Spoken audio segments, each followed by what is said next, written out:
Let me start off by saying my son, Adam, is 22 years old. Back when my ex-wife, Tori, and I were trying for kids, we found out that I was infertile. We decided we'd adopt, then about 4 months later my ex-wife is pregnant. I was thrilled because I thought maybe the doctor made a mistake. No, I was wrong. My ex-wife cheated on me and I didn't find out until 20 years later. Tori told me 2 years ago that she cheated on me. And we did a paternity test to make sure, and well, he's not my biological son. My ex and I divorced a few weeks later. Ever since my son found out the truth, he wanted to meet his biological father. He did, and they started to become really close. It hurt me much more than I thought it would. He's an adult, he can make his own decisions, but it hurt really bad. They started to bond really well, and all of a sudden Adam became really distant from me. It's been like this for almost a year and a half. I tried to text him to make plans for dinner and he said he's busy with Chris, biological father. I tried numerous times to connect with him by calling and texting, but he never made plans aside from like a meal every other month. We used to do stuff every other week, but it's been completely different since he found out about Chris. I couldn't stand it. My son, who I raised since he was a baby, treated me like I didn't matter. Anytime we'd actually have plans, he would still be cold and distant. What I mean by that is became much more defensive of his personal life. I'd ask him how classes or friends were and he'd just say they were fine but never go deeper than that. He also changed his major from econ to computer science and didn't even mention it to me until a year later. I told him how much he was hurting me because of how distant he was and he apologized and said he'd do better. He never did. I told him numerous times and he never changed. He was still distant. What was the final straw for me was the phone conversation I had with him last week. He said he was going to change his last name to Chris because he liked it so much and because they were close. I couldn't believe what I was hearing. I told him this. I can't believe you are going to do this. That's really disappointing to me. If you decide to change your last name, go ahead, but if you do that, then I'm no longer your father and I don't want to be involved in your life. He hung up on me. I didn't even bother reaching out because I know he wouldn't respond. I stand by what I said. I meant every word and still do. The last name change to me means he no longer views me as a father and views Chris as his, despite the fact he's 22. My family told me I'm being unreasonable, meanwhile my best friends think it's reasonable. After I found out about Chris, I took a couple of days and didn't speak to my ex-wife or Adam. They didn't contact me. I didn't contact them. I needed a break. A lot of you are asking for a deeper meaning behind this, and I think I finally figured out why he's been so cold. A few months before my wife told us the truth, we were in a very long argument. His grandma, my mother, left a big inheritance for him that I am fully in charge of. Enough to pay for college and have enough wiggle room to not stress all the time about it. After a semester of university, he started dating this girl. He was head over heels in love with her. I never met the girl, so I have zero clue how she felt about the relationship. Suddenly, after a few months of dating, Adam asked me for about $3,000 to be deposited into his account from the inheritance. I already paid for the semester, so this was odd to me. I asked Adam why he needed the money. He said his girlfriend was having trouble paying for her tuition and asked my son to help. I told him no because it seemed to me that she was treating him like a piggy bank. He spent over $1,000 on her in just under a few months. He would constantly talk about how he loved going shopping with her so he could buy her things. To me, she was just after my son's inheritance, and I was right. What I said to him was basically this: Adam, you haven't been dating this girl for very long at all, and for me to give you that much money just to spend on her after a few months doesn't sit well with me. That's the money your grandmother left you for your college career, not hers. If you two were more serious, then I would think about it, but I'm not giving you that much money to just give your girlfriend. Turns out my guess was right, and she was after his money. They broke up shortly after and have had an on-again, off-again relationship ever since. He was upset with me, but he eventually got over it after a few months. Then we found out about my ex's affair. I don't know if that's the real reason he's so cold. That was a huge argument that went on for weeks until she left him. I don't have kids and I have no experience with babies or motherhood or children.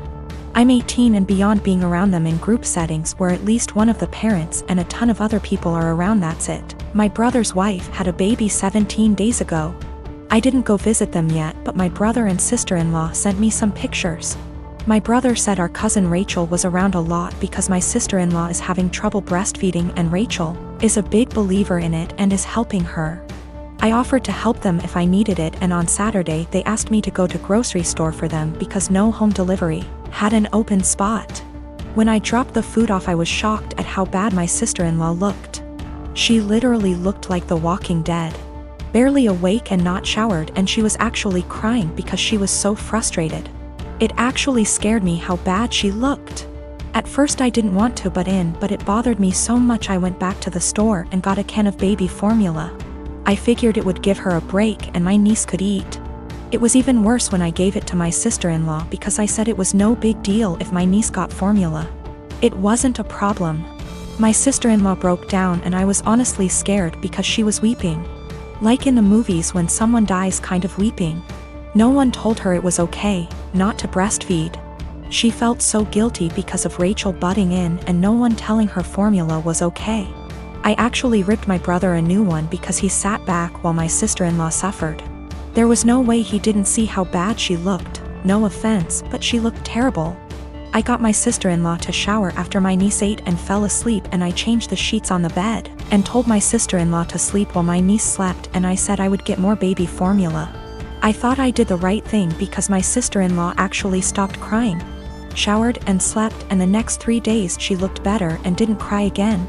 My niece gets full. My idiot brother smartened up and told Rachel to stay away and everyone else, especially our parents and SIL's parents, to butt out. They take turns feeding so they both can sleep. My parents and Rachel are furious at me. SIL's sister was in agreement with Rachel and left me an angry voicemail full of swearing. Rachel basically had sister-in-law holding the baby while topless 24/7, and my dumbass brother sat there and didn't help with the baby at all. Rachel breastfed all her kids until they could walk and talk and never had problems, but my sister-in-law obviously did. My dad said I overstepped and should not have butted in. I was scared shitless after seeing sister-in-law on Saturday. Since I'm not a mother or baby expert, I have no idea what it is like with a newborn. I'm second guessing now after feeling like I did the right thing because everyone is angry with me. I'm a 30-year-old male and my best friend got married last week. I just bought a house and my wife is expecting out son in November. So I let him know I was limited in what I could contribute financially, but did tell him I would try my best. So, I went to the bachelor party in Maine, I rented the tux, and paid for mine and my wife's dinner at the rehearsal dinner. I also had a gift of $300 that I was going to give them, but we will get to why I didn't give it to them. His now wife, then fiancé, texted me multiple times a day with updates fine. I didn't always respond, and it got to the point where if I didn't respond at least once a day, I'd get a call from my buddy. I have a full-time job and am redoing some rooms in my house, so I'm busy. She texted me for the following reasons. 1. My wife was not allowed to talk about our pregnancy at all. She didn't want anyone to focus on that more than her, the bride. 2. She was not going to order special food for my wife. No one asked her to. My wife was fine with whatever she was going to be served. 3. I was not helping the groom enough. He had to help her with favors, seating charts and programs. So I had to help him with those things, according to her. She also said to get ready to help with thank you notes after the wedding. 4. She said if I was a true best man, I would offer to pay for the bar bill. I don't even know what that means. 5. She had to read to approve my speech before the rehearsal dinner and wanted to be included as much as my buddy. She told me to make up things if I had to. I was also not allowed to include anyone but the two of them, and no inside jokes or stories about my buddy that didn't include her. 6. Her last text said to tell my wife to keep it together and not make a pregnancy scene during the wedding. Also, she wanted her to choose a dress that downplayed her pregnancy as much as possible. I was just so aggravated. I spoke to my friend to see if he could reason with her. He told me to just play ball on this one. It's her day, and to cut him a break, because he'd be dealing with her nonsense for the rest of his life. I was annoyed but calmed down. The day of, all the bride and my buddy do is scold me, berate me, and bark orders. I head down to the bar for a drink. The bride's mother is there and warns me not to get drunk because I've ruined her daughter's day enough. I didn't give them the card with the cash, and in the speech, I used my friend's exact wording about having to deal with her nonsense for the rest of his life. I wished them the best and told him I'd always be there for him, especially during the divorce. I, 29F, dated a guy Joe, 30M, for 3 months before he left me to go back to his ex Kim, 30F. Right after we broke up I found out I was pregnant, and now I'm at 24 weeks. I let him know and he was ecstatic. Turns out his girlfriend had fertility issues and would likely never be able to get pregnant naturally, and he has always wanted to be a father. Getting back together was out of the question for both of us, so he's still with his girlfriend. Joe was only allowed at the initial appointment because of COVID-19, and we found out I was having twins. According to Joe, when he told Kim, she had a mental breakdown about her infertility and wanted to talk to me. I met them at their house and Kim stated that she wanted to be involved in my pregnancy because she would eventually be the children's stepmother. She started telling me that I needed to do a home birth, that I needed to formula feed so that they could have the babies half of the week, that she wanted 1 boy and 1 girl, and that she wanted the kid to call her mama since they would be calling me mommy. I shut her down and said I would make the best choices for my children and my body and left. Kim continued to be overbearing and texting me every day about my eating habits, exercise habits, and ing about how her job wouldn't let her take maternity leave.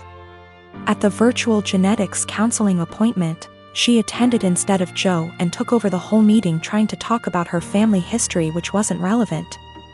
When it came time for my 20-week level 2 scan, they allowed me 1 guest and Joe suggested I take Kim instead of him, which I refused to do. Joe did end up coming and he found out the gender because I wanted to keep it a surprise for me so we could throw a gender reveal party. I put a pregnancy announcement on my social media and then she put up an announcement saying they were expecting twins, the non-traditional way, and how blessed she was. I was irritated but I kept my mouth shut. Then she threw a gender reveal party and posted it on social media. I wasn't even invited. She also announced that she's having a baby shower. I commented on her posts and told her to stop treating me like a surrogate, that the kids weren't hers, and that Joe didn't have any claim or custody of the kids until they are born. I then called Joe and reiterated all of this and stated that I would not be seeing either of them until we went to family court, and that my mother would be my birthing partner. He and Kim and some of her friends and family are saying I'm an asshole, and her mother even called and insisted I give her one of my babies. Like, this is the Parent Trap? I'm definitely getting a lawyer ASAP. Y'all have scared the shit out of me, but I'm happy you did. We used condoms because I do not react well to hormonal birth control, and I had to wait to get a non-hormonal IUD because of other medical issues. The Thursday I posted this, I went to the police and they stated that there was nothing they could do because a crime hadn't been committed.